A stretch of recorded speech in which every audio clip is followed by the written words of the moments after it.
Yo, what's good, YouTube, man? It's Gabriel, just another Fan TV, man. Back action on the video. At the content of this video, go and smash that like button. At the content of this channel, go ahead and subscribe, man. Look, so Ravens versus Bucks happening on Monday night. We're gonna do that game preview today, talk about it, and what the Ravens could do to win this game and whatnot like that. But we're gonna start off with the injury report, okay? So as far as the Buccaneers go, one of the top people I see on here is Mike Evans, right? Thursday, Friday, DNP, but before I started recording, I went online, checked Twitter, and he's back practicing today. All right, so it's signs pointing that he'll probably play on Monday, but that's something to keep an eye out for. Jamel Dean, one of their corners, DNP both days so far, and Antoine Winfield, man, full participant in practice, one of the best safeties in the league. But I believe he was out. He's been out for a little while, so I think the Ravens game could be his first game back. Somebody can correct me if I'm wrong on that. And their starting running back, Rachaad White, limited participant both days. We'll see if he goes or not on Monday night. All right. As far as the Ravens go, okay. Malik Harrison, back-to-back DNPs. Sorry, not Arthur Millette. Deontay Hardy, back-to-back DNPs. Arthur Millette limited, and Broderick Washington limited. Brent Urban came back. He was sick, so he was limited in practice as well. So the Ravens could be doing something different at return, man, if Deontay Hardy can't go. And with that extra roster spot, we'll see what the Ravens decide to do with it. They bring up another guy for special teams. Do they bring up, another wide receiver? We haven't seen Tez Walker yet this year. I don't know. I still don't really feel like that's a probable thing to happen, but it's something to look out for. We'll see what happens with it, right? So that's really the injury report for both teams going into this game, okay? Now, as far as the Buccaneers playing, they're playing well last couple games. Last 3 games, they're 2-1. They beat the Eagles 33-16 in a game that I definitely didn't have them winning, and they kind of went out there and dominated the Eagles, right? The Eagles struggled for most of that first half, if I remember correctly. They really, really struggled. 36-30 loss versus the Falcons on Thursday night. Really one of the better Thursday night games that you'll see. Baker goes for like 300. Kirk Cousins goes for 500 in that game. Really a crazy, crazy Thursday night game. And then last week versus the Saints, 51-27, they beat the Saints going against rookie Spencer Rattler. Spencer Rattler had him up in that game, like 27-24. And then, the Buccaneers rattled off 27 unanswered and really put it to them. So that is how the Bucs are looking coming into this game. They got momentum going. They're playing well, right? So they're a team that made the playoffs last year, lost the offensive coordinator in Dave Canales. He became the head coach of the Carolina Panthers. But the offensive coordinator now, Liam Cohen, is putting in a great system for Baker Mayfield. Baker Mayfield looks even better this year than he did last year, right? So, they're still rolling, right? But we're talking about the Buccaneers defense, okay? So when the Buccaneers defense, right, they allow a lot of yards, 365 yards a game. They're not particularly good on third down, 43% third down rate. So when I look at these stats, right, where the Ravens can have their advantages, the passing game, they allow 250 yards a game for 29th. The Ravens are down there like at 31, but we know about that. But sacks per game, 2.8 for 7th in the NFL. That could have a lot to do with, they're going against a lot of attempts that people are throwing the ball on them. So, you get much opportunities to sack the quarterback. But also, Todd Bowles is an aggressive style of defensive coordinator, right? He's always been that way, right? So that's something the Ravens got to watch out for. They got a couple guys up front that can really cause damage to the game, right? So the Ravens have to be mindful of that, okay?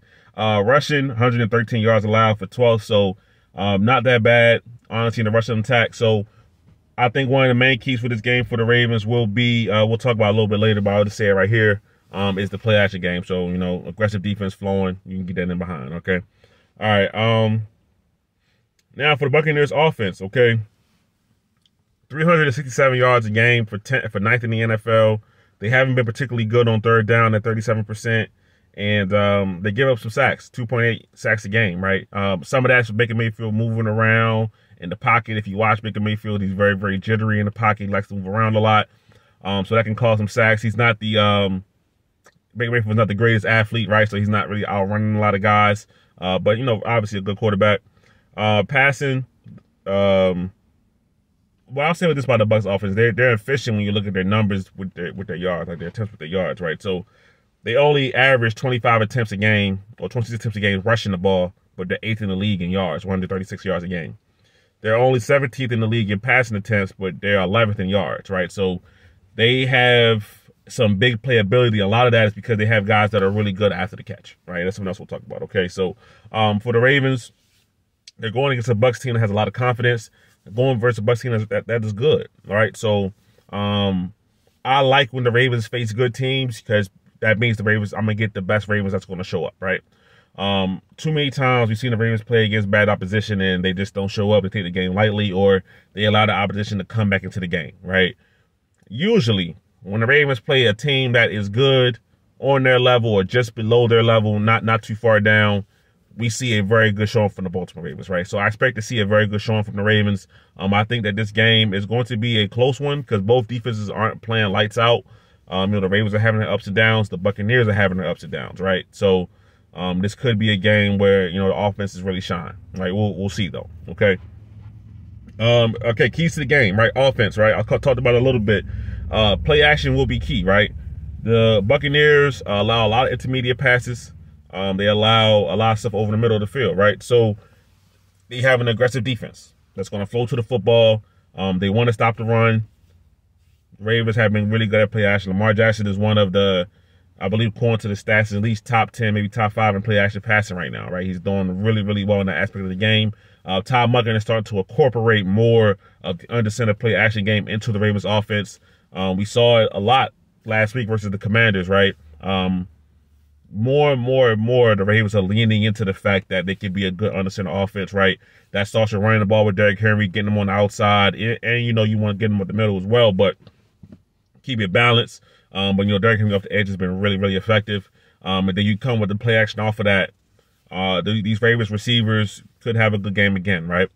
Now, also find the space in the zone. The Buccaneers aren't a heavy man team, and when they do play man, they aren't the best team at it. Okay, so if I was to assume how this game would go, it's going to be a lot of zone coverage, right? So it's going to be up to Lamar Jackson. It's going to be up to the receivers to find that space in the zone and really adapt to what the Buccaneers are forming around them. Okay, this is not going to be, at least I wouldn't imagine it's going to be how the Commanders tried to play, which was a lot of cover 3 and man coverage because they were so worried about the run and Lamar Jackson, things like that, that they were letting Zay and Bate get off in man-to-man coverage. I don't expect this game to go like that, right? Now, the Buccaneers could switch it up, and that's what they do that, but I don't think they have the corners that they want to leave out there in man-to-man coverage, right? I just don't think that they have that. So I think the Ravens are going to have to go against a very, very zone-heavy defense, and that'll be just fine, right? Lamar Jackson's playing at a high level,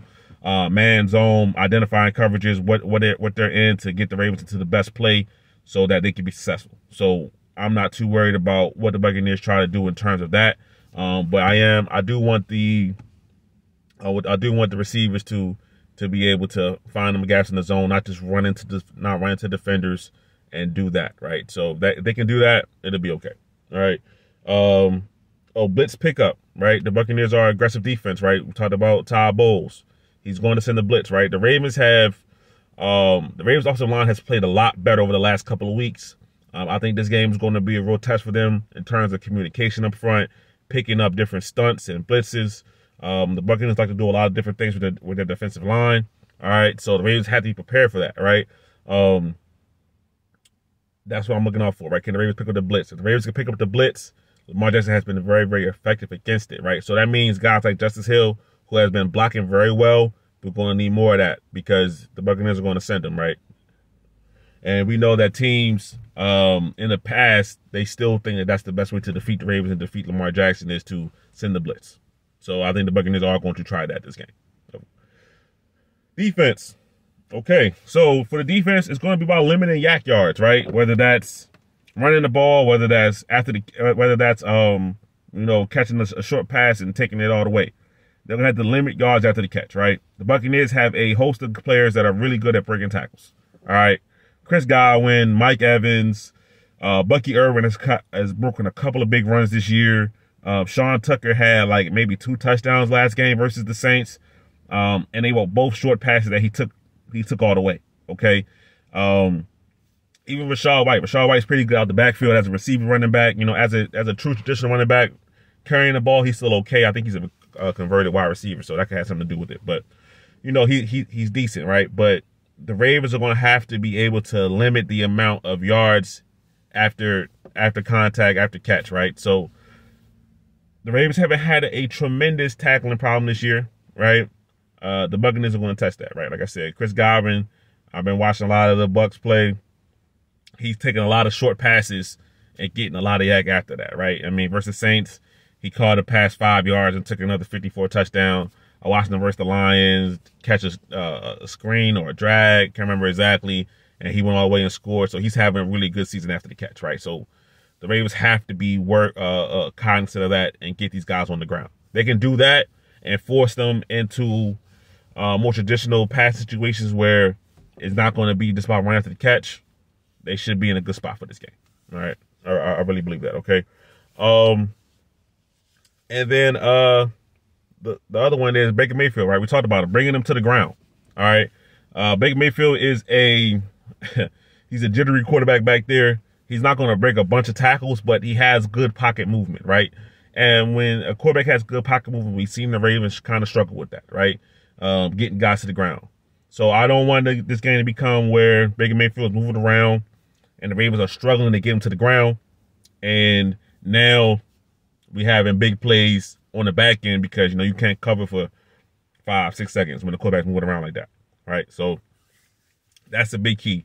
Bringing Baker Mayfield to the ground, right? And the Ravens have done a good job these last couple of weeks of not really allowing that. You know, Josh Allen obviously is a very, very difficult quarterback to bring to the ground. Ravens did a really good job against him. And Jaden Daniels last week, he didn't really get outside the pocket too much and had too much success there, right? So they need to continue that kind of streak, right? Because Baker Mayfield is going to, if he doesn't see anything, he is going to try to move around, run the ball, also keep his head up and throw the ball. So Ravens have to be able to bring him down, right? And he's not a big quarterback, but he moves well in the pocket. So Ravens have to watch out for that, okay? All right, and then to wrap it up, XFactors, right? To me, I think this game is one of the bigger tests for the Ravens defensive line. Bigger test for the Ravens offensive line, with the Bucs defensive line, right? So Vita Vea is probably one of the best, you know, nose tackles in the NFL. Definitely top 3-5 at his position. An absolute game wrecker, okay?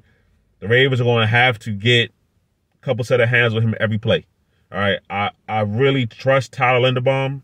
I really do. But Vita Vea, I think, is too much of a mismatch for most guys just to say, hey, look, Tyler, you're a great all-pro center. You're one-on-one. Like, we don't need to do that, right?